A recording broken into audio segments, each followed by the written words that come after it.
Welcome back again. मैं हूं आशीष और आप देख रहे हैं द लीगल इंसीन। आज के इस पर्टिकुलर वीडियो में हम बेसिकली बात करेंगे रेस्टिट्यूशन ऑफ कॉन्जुगल राइट के बारे में। अगर मैं बात करूं स्पेसिफिक तरीके से तो section 9 of Hindu marriage act के बारे में हम बात करेंगे। इसमें हम स्पेसिफिकली बात करेंगे कि भाई जब रेस्टिट्यूशन ऑफ कॉन्जुगल राइट का केस फेवर में डिसाइड हो जाता है तो इसके बाद हमारे पास क्या ऑप्शंस हैं, इसके बाद हम क्या कर सकते हैं। नॉर्मली ये देखा जाता है कि जब पति रेस्टिट्यूशन ऑफ कॉन्जुगल राइट का केस फाइल करता है अपने पत्नी के अगेंस्ट और वो केस जीत भी जाता है, उसके फेवर में डिक्री भी आ जाती है, तो फिर वो कुछ ज़्यादा कर नहीं पाता है। उसके पीछे रीज़न क्या है कि उसको कुछ पता ही नहीं है कि अब आगे क्या किया जाए, तो मैं आज आपको बताऊँगा। बेसिकली पत्नी के पास ज़्यादा ऑप्शंस होते हैं इस केस में, अगर उसके फेवर में केस डिसाइड हुआ है, तो पत्नी को क्या करना है या पति को क्या करना है, इसको हम आज के इस पर्टिकुलर वीडियो में डिस्कस करेंगे। So stay tuned throughout the video so that you could have a very better perspective over the situation. सबसे पहले बेसिकली समझते हैं कि रेस्टिट्यूशन ऑफ कॉन्जुगल राइट होता क्या है। कॉन्जुगल राइट क्या होता है, सबसे पहले ये समझ लो। पति और पत्नी के बीच में आपस में कुछ अधिकार होते हैं जिसको हम कॉन्जुगल राइट बोलते हैं। जैसे कि एक ही घर में एक साथ रहने का अधिकार, इसको हम कॉन्जुगल राइट बोलते हैं। Right to have sexual relationship, इसको भी हम कॉन्जुगल राइट बोलते हैं। तो इसी तरीके से कुछ ऐसे अधिकार जो पति पत्नी आपस में एक दूसरे से क्लेम कर सकते हैं, एक दूसरे से मांग सकते हैं, उसको हम कॉन्जुगल राइट्स बोलते हैं। हिंदी में हम इसी को दाम्पत्य अधिकार बोलते हैं। अगर एक पार्टनर अपने दूसरे पार्टनर को ये राइट्स नहीं देता है या जो है वो उससे दूर रहना शुरू कर देता है बिना किसी वैलिड ग्राउंड के, बिना किसी रीजन के, तो इस पर्टिकुलर सिचुएशन में दूसरा पार्टनर अपने उस पार्टनर से जो उससे दूर चला गया है, उससे अलग रहना शुरू कर दिया है जिसने, उससे कॉन्जुगल राइट को क्लेम कर सकता है हिंदू मैरिज एक्ट के सेक्शन 9 में, जिसको हम सेक्शन 9 का केस भी बोल देते हैं। आपने जो है कई बार सुना होगा कि सेक्शन 9 का केस फाइल करना है। सो बेसिकली जो सेक्शन 9 का केस होता है वो रेस्टिट्यूशन ऑफ कॉन्जुगल राइट का केस होता है, जो एक पार्टनर अपने दूसरे पार्टनर से कॉन्जुगल राइट्स को क्लेम करने के लिए फाइल करता है। अगर सपोज करो कि रेस्टिट्यूशन ऑफ कॉन्जुगल राइट का केस जिस पार्टनर ने फाइल किया है कॉन्जुगल राइट को क्लेम करने के लिए, अगर वो जीत जाता है, उसके फेवर में डिक्री भी आ जाती है, तो इसके बाद जो है उसके पास क्या ऑप्शन होता है। सिर्फ एक ऑप्शन जो हमको पता है वो ये है कि वो पार्टनर अपने दूसरे पार्टनर से अगर वो साथ में आकर नहीं रहता है और इस बात को 1 साल बीत जाता है, तो इस ग्राउंड पर वो उससे डाइवोर्स ले सकता है। ये सभी को पता है, हिंदू मैरिज एक्ट में ही इसका प्रोविज़न भी है कि अगर रेस्टिट्यूशन ऑफ कॉन्जुगल राइट का केस जीतने के बाद, उसकी डिक्री आने के बाद, जो दूसरा पार्टनर है, जो बिना वैलिड ग्राउंड के अलग रह रहा है, उससे वो डाइवोर्स ले सकता है अगर 1 साल बीत गया है और वो अभी तक साथ में रहने नहीं आया है। तो इस ग्राउंड पर वो डाइवोर्स ले सकता है। लेकिन अगर सपोज़ करो कि डाइवोर्स नहीं लेना है, तब क्या करें यहाँ पर? अब क्या ऑप्शन है? तो यहाँ पर बेसिकली पति के पास कुछ ऑप्शंस होते हैं और पत्नी के पास भी कुछ ऑप्शंस होते हैं।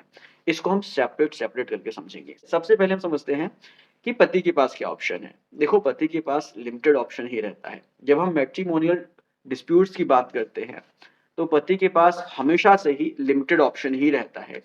तो यहाँ पर भी लिमिटेड ऑप्शन ही है। लिमिटेड ऑप्शन क्या है, इसको समझते हैं। सिविल प्रोसीजर कोड के ऑर्डर 21 रूल 32 की सब क्लॉज 1 में पति के पास ऑप्शन है कि वो अपनी पत्नी की जो भी प्रॉपर्टीज हैं वो उसको अटैच करवा सकता है। अटैच करवाने का मतलब, जो भी प्रॉपर्टीज उसके पास है, अगर कोर्ट को लगता है कि भाई उस प्रॉपर्टीज को अटैच कर लेना चाहिए, अपने पास हैंड ओवर कर लेना चाहिए, तो कोर्ट के माध्यम से पति जो है उसको अटैच करवा सकता है। अब ऐसा नहीं है कि सारी प्रॉपर्टीज ही अटैच करवा लेगा, कोर्ट की डिस्क्रिप्शन पर है। कोर्ट को जितनी प्रॉपर्टी लगेगी, कोर्ट उतनी प्रॉपर्टीज को जो है अटैच करवा सकता है। अगर अटैच होने के बावजूद पत्नी साथ में आकर नहीं रहती है और इस बात को 6 महीने पूरे हो जाते हैं, तो इसके बाद पति जो है एक एप्लीकेशन के माध्यम से उस प्रॉपर्टी को सेल आउट भी कर सकता है। ये दूसरा ऑप्शन है पति के पास। उस प्रॉपर्टी को सेल आउट करने के बाद जो भी पैसा उसका आएगा, वो पति ले सकता है। सो बेसिकली ये 2 ऑप्शंस हैं पति के पास, जो पति कर सकता है। लेकिन प्रैक्टिकली ये पॉसिबल हो, ये बहुत ही रेयर केसेस में देखा जाता है। क्योंकि ज़्यादातर केसेस में ये देखा जाता है कि पत्नी के पास कोई प्रॉपर्टी होती ही नहीं है, उसकी कोई पर्सनल प्रॉपर्टी नहीं होती है। तो यहाँ पर उसकी प्रॉपर्टी को अटैच करवाना बहुत ही मुश्किल है। लेकिन अगर ऐसी सिचुएशन एग्ज़िस्ट कर रही है कि पत्नी के पास प्रॉपर्टी है, उसके नाम पर प्रॉपर्टी है, तो इस सिचुएशन में पति इस ऑप्शन को एक्सप्लोर कर सकता है। उसके पास ये ऑप्शन है, वो उसकी प्रॉपर्टीज़ को अटैच करवा के सेल आउट करवा सकता है। सो बेसिकली अब आपको समझ में आ गया होगा कि किस तरह से पति रेस्टिट्यूशन ऑफ कॉन्जुगल राइट की डिक्री आने के बाद उसको एग्जीक्यूट करवा सकता है। किस तरह से उसके पास ऑप्शन है कि वो अपनी पत्नी की प्रॉपर्टी को अटैच करवा सकता है। ये पति के बारे में बात थी। अब हम बात करते हैं पत्नी के बारे में। पत्नी के पास क्या ऑप्शन है, इसको समझ लेते हैं। यहाँ पर पत्नी के पास 3 ऑप्शंस हैं। पति के पास 2 ही ऑप्शंस थे, लेकिन पत्नी के पास 3 ऑप्शंस हैं। ये तीनों ऑप्शंस क्या-क्या हैं, इसको समझते हैं।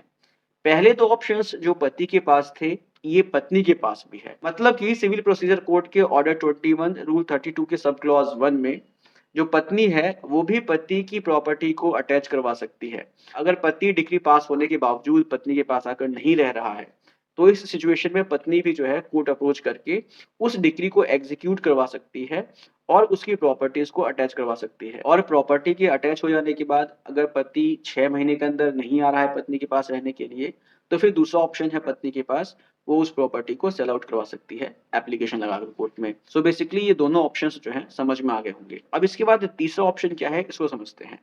तीसरा ऑप्शन बेसिकली पत्नी के पास ये है कि जब रेस्टिट्यूशन ऑफ कॉन्जुगल राइट की डिग्री पास होती है, उसी समय वो कोर्ट से ये रिक्वेस्ट कर सकती है कि कोर्ट पति को ये डायरेक्शन दे कि एक स्पेसिफिक समय के अंदर जो है उसको पत्नी के पास आकर रहना है।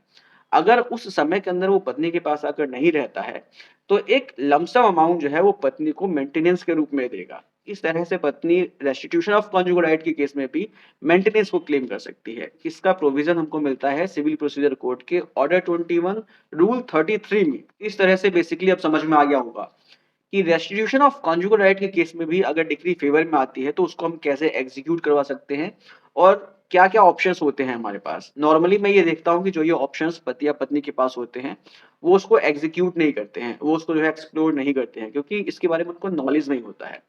अगर पॉसिबल है तो इसको जो है एक्सप्लोर करना चाहिए। अगर आपके केस में ये सिचुएशन एग्जिस्ट कर रही है, तो आप इस ऑप्शन को एक्सप्लोर कर सकते हैं।